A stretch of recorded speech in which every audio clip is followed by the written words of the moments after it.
Hello and welcome to SwitzerTV Property. I'm Peter Switzer. This program goes out every Thursday on our YouTube channel. And on this week's show, Louis Christopher from SQM Research tells us why Sydney house prices will go up by 14% next year and Melbourne prices 15%.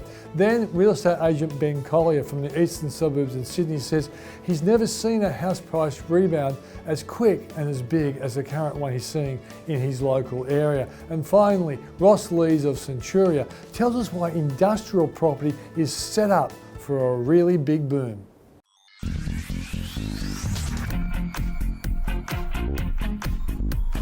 Louis Christopher, thanks for joining us. Good to be here, Peter. All right, mate. So I want to talk to you about your forecast for 2020, right? Yep, which we've just released. Okay. Before we do that, I just want to kick off asking you, there's a bit of controversy around whether there really is a house price rebound. One analyst, well, the one that's quoted by everyone, says, yeah, a rebound's happening. Look at the numbers. Another one said, only a few suburbs, but not right across the board. You're a man who watches property 24/7. What's going on? The Sydney and Melbourne housing markets are definitely on the rise, and they're rising at a considerable clip, Peter. So there is ample evidence of this market rise. For starters, auction clearance rates are well and truly higher than where they were this time last year, even after taking into account unreported results. Housing finance approvals are well and truly up, which is being reported by the ABS. Our asking prices index, or what vendors are doing, basically vendors have lifted their asking prices in Sydney by about 5% since the election, and Melbourne by about 6%. So vendors would not lift asking prices unless they were confident of obtaining a higher price. Then of course we have the CoreLogic numbers that have come through, which I know there's some dispute, but there's also the APM domain price series, which has also recorded some strong price rises for Sydney and Melbourne once again. So the evidence is ample, Peter. I would strongly dispute the notion that prices are somehow still falling or Sydney and Melbourne are still weak. They're not, they're rising, and it's critical that everyone does get the snapshot right, because if key authorities think the market's doing something else than what it actually is, wrong decisions will be made, especially around monetary policy and what potentially Australian Prudential Regulation Authority does. Yeah, so you're worried that, well, if the wrong signals have been put out there, maybe the Reserve Bank will cut interest rates one more or two more times when they don't need to. Correct. And secondly, APRA might overreact, think, oh, there's going to be a massive boom, we need to get involved and kill the market off again like they did before. It's critical that we get the here and now right, and I do appreciate that it's more difficult in housing to do that versus, say, the equities market, because we're not talking about standardised shares, we're talking about unique properties. It is more difficult to measure it, but nevertheless, when you consider the consensus, the overriding consensus indicators out there, the market in Sydney and Melbourne is well and truly up and accelerating. Before we go through the various cities and what you're predicting in your base case, I think this is probably instructive. When you look at what's happened to October this year, 12 months to October. Yes. Sydney is actually down 2.5%. Now, a person who's not comfortable with statistics will say, hang on, I thought house prices were rising. Explain why it's a negative number. Because this is a year-on-year 12-month change. It's effectively comparing the market now to basically almost 24 months ago. So it's a 12-month on 12-month comparison. And in that regard, it's taking into account the falls in housing prices we had earlier this year, as well as some of the falls from last year.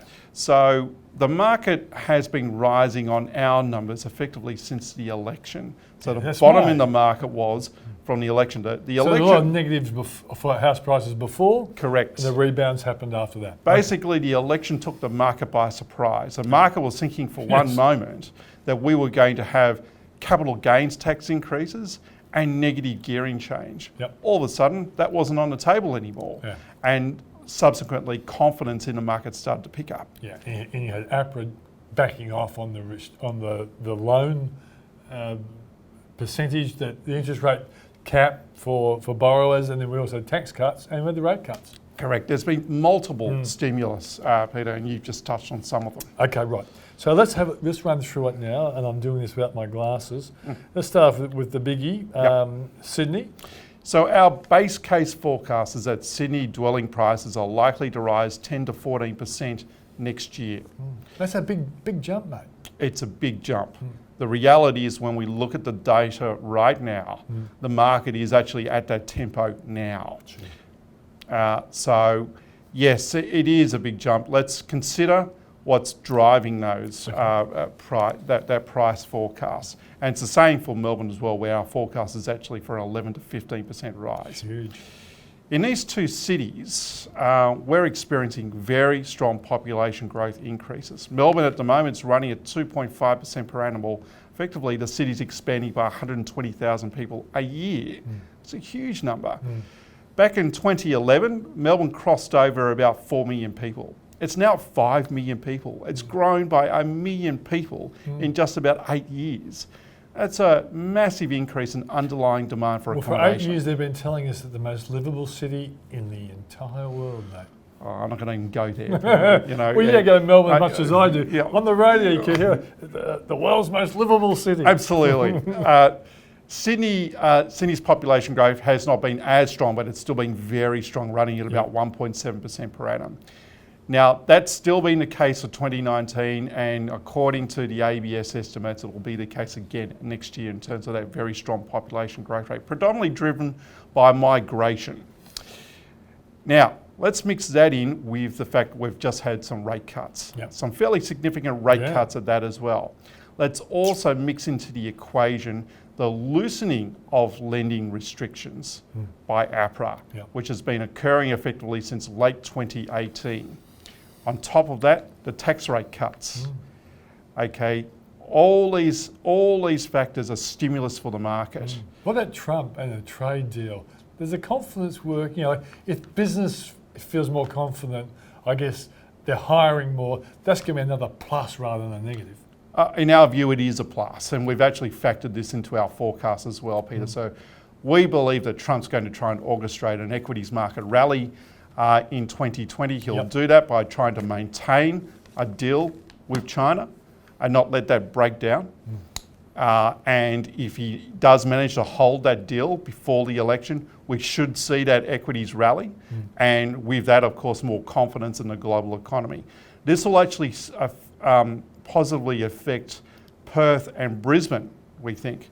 Because they need some help with their house prices, don't they? Well, Perth's housing price is now lower than where it was 10 years ago, Peter. Extraordinary. So on a value play, we actually think Perth actually offers the best value right now relative to risk. So we think that with an increase in confidence of the global economy, it will help all cities. Brisbane and Perth will certainly be assisted by that, by a rise in commodity prices. And Sydney and Melbourne will also benefit from that too. Okay, so what have you got Perth and Brisbane at in terms of the range? Our forecast for Brisbane and Perth is each 3 to 6%, so the range is exactly the same. Now, as mentioned before, Perth's house prices are lower than where they were 10 years ago. They had another bad year this year in terms of the for sale market, but the rental market has actually turned around in Perth, and this is critical because it was a rental market that led the housing market into a downturn to begin with back in 2014. So to see the rental market now recover in Perth, and that is an event that's now happened, this is a good sign for the for sale market. While you're on that subject, part of Perth's problem was not only the fact that the mining boom went off the boil, they actually had a big supply increase of properties, didn't they? Which is something that both Sydney and Melbourne haven't got. Yes, they had a supply increase in the lead up to the peak of the mining boom. And then when the mining downturn hit, of course, simultaneously we had an oversupply of real estate, and it's taken a very long time for Perth to unwind that oversupply, but it's now been happening. Sydney and Melbourne, yes, well, we've talked in the past about the fact that Sydney's actually got an oversupply right now of rental stock, and that's still with us, but it's not affecting the for sale market. I suspect that basically there's, we notice that there's been a surge in first home buyer activity in Sydney. I think a lot of younger people looking at what's been happening to the rental market with all the apartments, with the problems with the apartments, they've been looking to buy perhaps housing over apartments. They've been looking to turn themselves into first home buyers rather than stay as renters. So there's been that degree of activity in Sydney. And I guess significant house price falls will always encourage buyers. Yes, that is true. Obviously, with an improvement in affordability, it does help more first home buyers enter into the market. And the reality is, in Sydney and other cities, we've had an improvement in affordability over the last 2 years. Okay, so I don't ignore any of our viewers in other capital cities. Let's just go through quickly, see if your memory is fantastic on this one. Canberra? So Canberra, the forecast is for 3 to 7% price increases. Now, Canberra is an interesting one. We've just now had come into play a first home buyer concession. It started 1 July. So a lot of first home buyers were actually holding off until that concession came in, but it's now come in, and so we are seeing an increase in activity from first home buyers in the ACT market.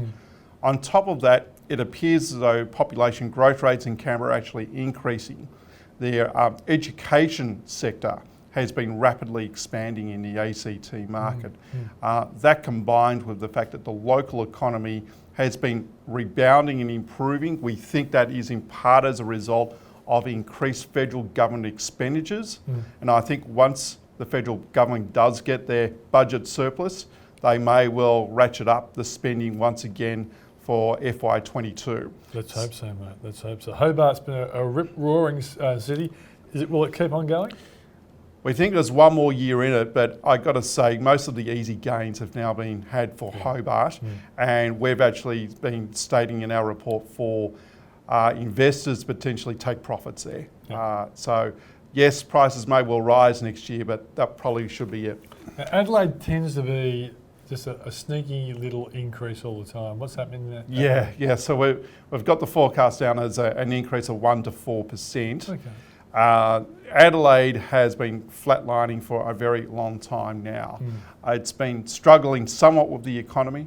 However, there is some light, and the economy has actually done a little bit better than what we previously thought with the automobile industry shutting down. It's actually done okay despite that occurring. But it's not exactly a city that's shooting the lights out both economically and with housing. That said though, a good time to be a landlord because vacancy rates in Adelaide now have fallen below 1%, and our forecast for rents is that we could see up to a 5% rental increase next year. Good point. And finally, Darwin. Darwin's economy is in a lot of trouble. It has actually been so since 2017. Indeed, it's the first time I saw a Treasury Department forecast an outright recession, which they got right. Did they? Yeah, okay. So they forecast it was going to be bleak days and they got it right, which I thought was pretty gutsy politically for them to do that. Are they still in power then? Yeah, well. So, look, there's been a number of reasons for that. Overdevelopment on housing before the mining downturn. A lot of big projects in Darwin being completed and no new projects coming along stream. There's some now. So the outlook economically has improved a little, and we have noticed some signs that the rental market in Darwin is improving.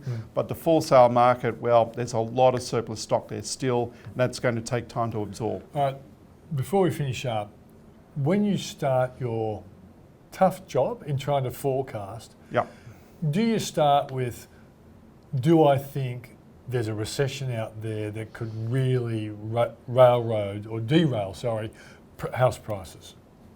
I guess we'd start from the fact of what are all the various scenarios that could actually play out. So we think of all the various scenarios that could play out and then put probabilities on them. Then we narrow that down to 3 to 4 main scenarios, which will be the most likely scenarios. And then out of that, through doing further analysis, put a hat on one main base case scenario. Okay. So this year, the 4 scenarios are: 1, the RBA doesn't cut rates, and that's our base case scenario, and APRA doesn't step into the market. The worst case scenario that we're running is a situation where the RBA actually has to go to 0 interest rates. They introduce QE. Now, one would think, okay, that could be good for housing because then interest rates will be cut. But here's the problem with that. Why are they doing that? And that is because the spook factor would be big. It would be huge. and it would mean that the economy could be into a tailspin, and that would not be good for housing. So in that scenario, we've only forecasted basically flat house prices to falling house prices. Okay. Louis, if people want to see your range of forecasts, where do they go?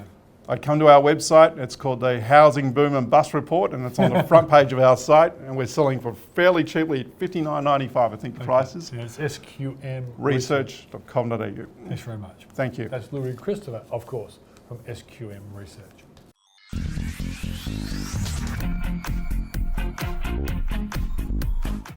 In my ongoing search to work out whether this housing price rebound can be believed, I caught up with Ben Collier from the agency who concentrates his business in the eastern suburbs of Sydney to see what's going on in his market. Ben, thanks for joining us. Thank you, Peter. How good is this house price rebound? Have you ever, well, hang on, I should ask you a question. Is there a house price rebound? Some people have doubted the fact that there is one. Yeah, look, I've never seen a rebound quite as rapid as this one. You know, normally when a market comes to a peak, it can take years in which to get there.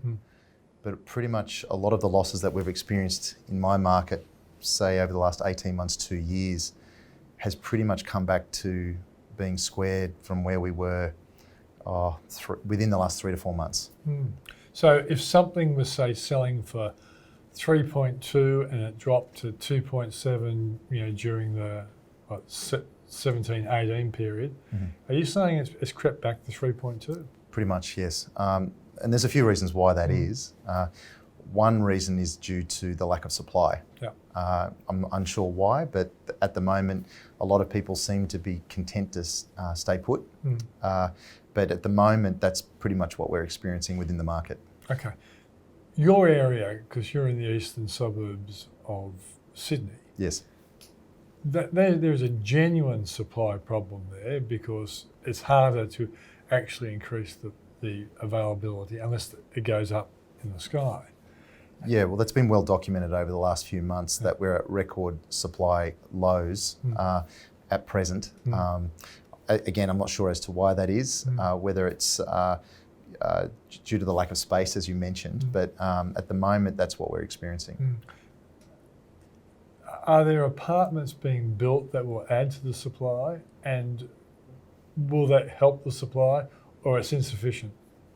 I think it's insufficient. I just don't think the space is necessarily available within the eastern suburbs. I mean, obviously, there's been a huge development that's taken place around Alexandria, those areas, Kensington, Kingsford, but not sort of harbourside eastern suburbs. We're not seeing it. Okay. If you stretch out across the Sydney basin, is there supply problems in that? That's area? hard for me to comment because I concentrate principally in the eastern suburbs. But look, I think it's a fairly widespread phenomenon that's starting to gain momentum. What about is there apartment anxiety because of the cracks in some complexes and the cladding issue? That's difficult to say, possibly, but... so people aren't going to your apartments on sale and showing signs that they're worried that it could be a dodgy build? No, I haven't witnessed that at the moment. I am seeing a trend starting to develop from the wealthier downsizer, where they're making a decision not necessarily to scale into a luxury apartment as such. They may choose to scale into, at the top end of Wallara, Paddington, have an apartment... a terrace or a semi or correct, something? apartment style of living, but it's in a house, a smaller house. Yeah. Where there's a walkability and proximity to cafes, restaurants, that type of thing. So that's a trend that's starting to evolve now. Yeah. How worried were you about the real estate market and your business across, mid-2016, 17, 18? That's when the market started going off the boil. Was it a serious drop in the early parts of that? It was, but within a particular price point. So I would say under $4 million, we saw a definite correction. However, we saw more top-end sales in the last 6 months of last year than we've ever seen before. And then yet this year, we're only just starting to see that market awaken from its winter slumber now. So there's markets within markets that move at different Okay. speeds. What about the crowds turning up to auctions? What are they like?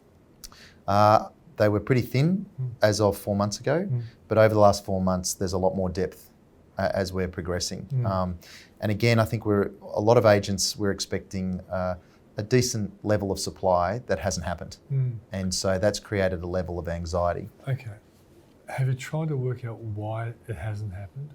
Why aren't people putting their homes up for sale? My best guess is they've got nowhere else to go. Well, I was literally about to say that. Yeah. So if you can't see something that you would like to buy on the other end, then people are making the decision to stay where they are.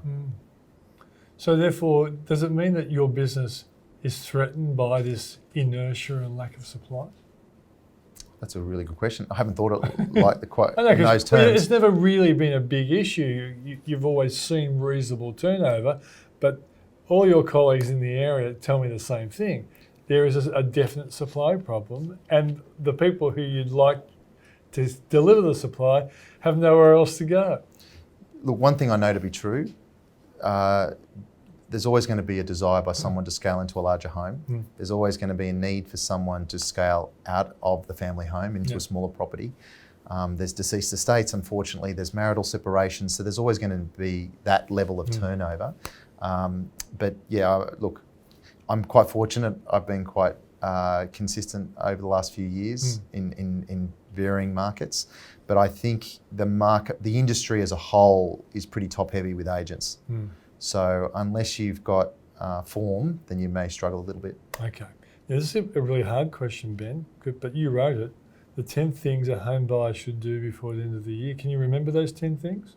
Let's start from the first one. Okay.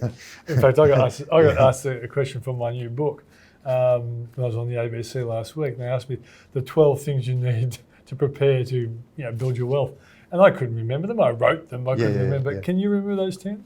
Not in order. Okay. But look, finance is a big thing. Yeah. It depends on those who are starting on their real estate journey for a first time.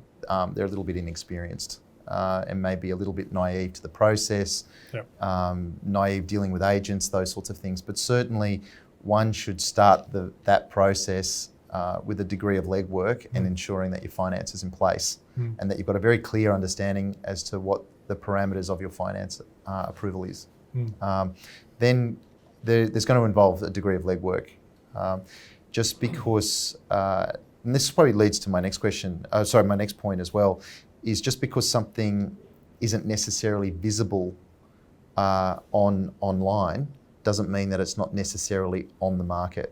And that sort of veers into off-market properties. So is that a good argument for talking to real estate agents who might know the properties that 100%. So are 40% available for sale but not really advertised on market? Indeed. So 40% of my business this year has been off-market, which is fairly high. And I think that that's more a function and a nature of what we're experiencing in the current marketplace at the moment. And does it probably mean that at the high end, people want to be told what someone's willing to buy before they actually put themselves on the market? Oh, there's definitely a vetting process by vendors. They want to ensure. And I guess some people, they like where they live, but if someone wants to pay them an unbelievably high price, they might be prepared to move. But until they get that kind of price, if they're not really in the market to move, it might only be a price that gets them to think about moving. No, indeed. Exactly right. Yeah.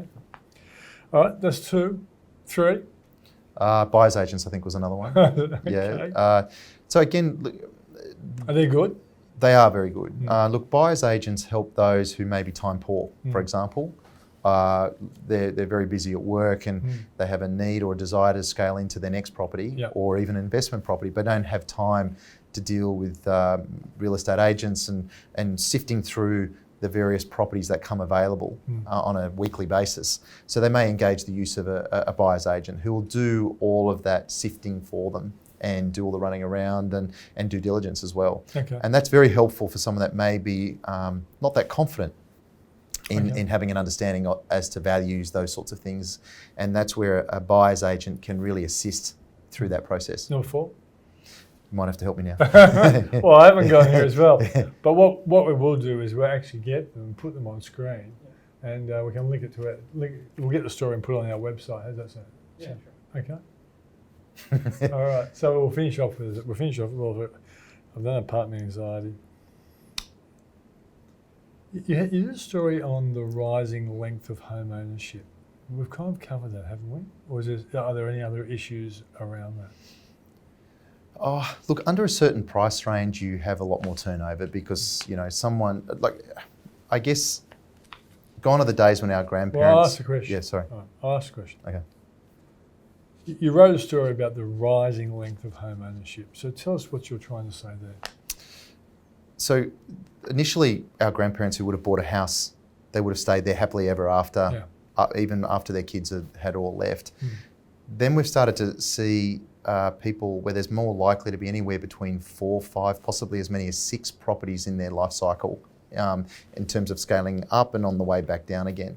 However, we are starting to see a trend as well where people are making the decision to stay where they are. The changeover costs are a big factor in that.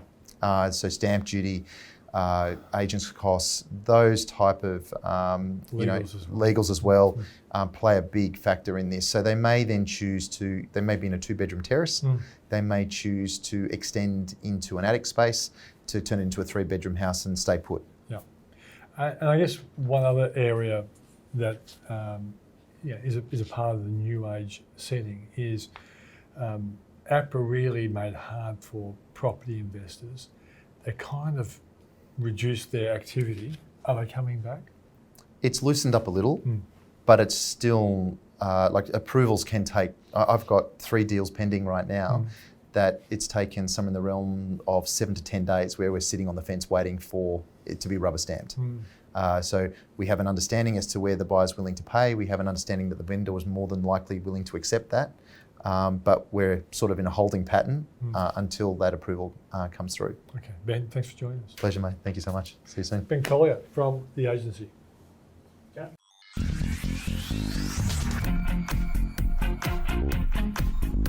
Ross, thanks for joining us. Thanks, Peter. Now, Ross, industrial property, it's been on a bit of a boom. How good is the current boom? The current boom's pretty strong, Peter. What we're seeing is, at a global context, fund managers all around the world looking to grow their exposure to the industrial asset class, and they're really doing that because of the current boom in e-commerce. Looking around at groups like Amazon and Alibaba, outside of Australia, they've really driven a huge amount of demand for logistics warehousing, and we're starting to see that trickle through to Australia, where we're still at a very low penetration point for these groups, and seeing the weight of capital that's going in globally, that's coming into Australia in a strong way. Yeah. Now, I love the ratio. Explain it to us that when you lose a square metre of retail, pick up on that. So the traditional thinking is for every square metre of retail footprint that reduces because someone may be shopping online, it requires 3 square metres of warehousing footprint. So it's a direct correlation between what might be perceived to be a negative sentiment in the retail market at the moment for retail real estate, translating into needing more floor space in the warehouse part of the market. And that's what we're seeing is warehousing really become the substitution for retail space in the current market. Okay. So I noticed in your notes you're saying that the M7 led to a certain kind of implication for industrial property. What is the infrastructure that's going to come after the M7 going to do for industrial property? So look, we're probably seen a couple of things happen historically in the market and currently in the market. And in the report we've just published, we've talked about where infrastructure is going over the next 3 to 5 years and how we think that's going to keep really stimulating demand in the industrial sector, particularly in New South Wales and Victoria. What happened about 10 years ago in New South Wales was the M7 motorway came online. And that was very important from a logistical point of view because it connected the M5 motorway, which ran to the south of Sydney, to the M2 motorway running to the north of Sydney, and created a strong infrastructure connection to round out the Sydney orbital network at the time. But what that did was bring on vast tracts of greenfield land in outer Western Sydney markets like Eastern Creek and Erskine Park, future Badgerys Creek when that comes online. So really what that led to was great for our tenants, the transport users. They had much more efficiency in their supply chain, Yep. but it created supply in land, and that's going to put pressure on rentals. So we saw about 7 to 8 years of stagnant rental growth whilst the market was absorbing that land. The current infrastructure boom we have going on at the moment in New South Wales in particular, where we see that as very different is the prior piece of infrastructure released greenfield land. At the moment, we're actually seeing the geographic boundaries of Sydney coming into play, and the space that's inside the orbital network being the space that's becoming very, very sought after. So if you think about what's happening at the moment, WestConnex, it's inside that Sydney orbital network. Yep. The Sydney Metro is inside that orbital network. The future Badgerys Creek Airport, it's on the outskirts of it. And more from the private sector, Cube building their inland port down at Moorebank, the Moorebank Intermodal Terminal, is again in that node. So you're seeing huge amounts of infrastructure coming into the population centre, not bringing on vast tracts of greenfield land. And we think that's going to create a pretty strong environment over the next few years. Yeah, so the effect then is, because of e-commerce on one hand, there's great demand for industrial warehousing space, and the Goodman Group is a company that's benefited from that. Absolutely. But you think, looking at one of the charts in one of your notes, basically when I looked at that, it's like, well, you had a boom, but we ain't seen nothing yet. You think it's going to be a really big boom? Yeah, look, we expect it to be, particularly in Sydney and Melbourne, where we're seeing geographic constraints coming into play. That's the point you made earlier. That's right, and strong population growth. So Melbourne's actually having very strong population growth at the moment. Good migration, good. Probably got one of the highest population growths forecast in the developed world. So we should see that coming in, and then what we're going to see is really our impatience as consumers driving the demand for well-located property. So whilst you might be able to create new warehousing on the outskirts of the city, if that warehousing is not capable of delivering to you as the consumer in 1 hour, 2 hours, then that's not going to be relevant to those customers. So back to the point of the land inside the orbital network being much better service from infrastructure point of view, and servicing population as well. For the properties that are located inside of that, you can't manufacture more of it. You've only got what you've got. Yep. Look in Sydney today, there's no greenfield land inside that ring, and that's where we think there's a pretty strong environment to come. So for those people watching this who aren't quite sure, how do you guys define industrial? We're purists, I guess. So we look at logistics and warehousing effectively. So properties that can accommodate warehouse tenants and manufacturing tenants is how we see it. Yeah. So it's like the old factory plus warehousing. Correct. Okay. Yep. And so Centuria really thinks this sector that's done well anyway is even going to do better. Until when? It's a pretty good question. Yeah, and be right, by the way, Ross. Yeah. Is there a disclaimer? No, look, I think the key point we're seeing is where does it run till? At the moment, it's pretty hard to predict that point. Yields are at a point where yields being capitalisation rates, they've been contracting lower and lower because the demand keeps increasing for the asset class. We don't see that turning around at a point in time soon, particularly when you look at the weight of capital coming in from investors that might be saying, I don't want to invest in the retail asset class in the current environment. Where do I want to invest? So that's pushing weight of capital into the sector, both from local and global investors. And in the current low bond environment, the rates look pretty attractive on the spread. So where does it end? I think the question becomes, at what point do financing costs kick up rapidly, and that potentially moves where cap rate goes. But look at where long bonds are. Yes, they've had some volatility over the last week, but they're low. Take a view, they're low, and they're likely to stay low for a significant period of time. And then back to the point of where does the rental growth end? How do you bring supply into the market? So you can bring supply into the market in the outer areas, but I guess what we've just spoken about is maybe in those outer areas where you can bring supply to market might not be where people want to occupy. Yeah. So in the inner areas, it's a bit like buying a house in an expensive suburb. You're not going to build another suburb that's got the same characteristics, so the same atmosphere is playing into the industrial market at the moment. Okay, so you're at least thinking 2023. I think, and if you look at the infrastructure peaks, that's looking like where the bulk of infrastructure is coming into the market. Okay, and so what products does Centuria have for people to cash in on this, I hope, correct forecast on industrial property? So look, we operate Australia's only and largest pure play industrial REIT. So that's Centuria Industrial REIT. Trades on the ASX under the ticker CIP. It owns a portfolio of 46 warehouse assets around Australia, with a portfolio value of about $1.3 billion. And it's occupied, effectively we take a pure play approach. We're not developers. We look to own real estate in good locations with good tenants that effectively pay us rent, and we pay that through to our unit holders in turn with distributions. Yep. So the tenants in that portfolio are groups like Woolworths, Visy, Toll, DHL, Australia Post, etc. So to sum it up then, and add more to my summary if I miss something out, but if you add the e-commerce demands forecast or future, which is quite small at this stage in terms of, like, we know Amazon hasn't really increased its footprint, hasn't scratched the surface. And we add that to the infrastructure, it equals a very good outlook for industrial property. Is that a summary? That's our view, Peter. Yes. Okay. Ross Lees, thanks for joining us. Thanks, Peter. Thanks for your time.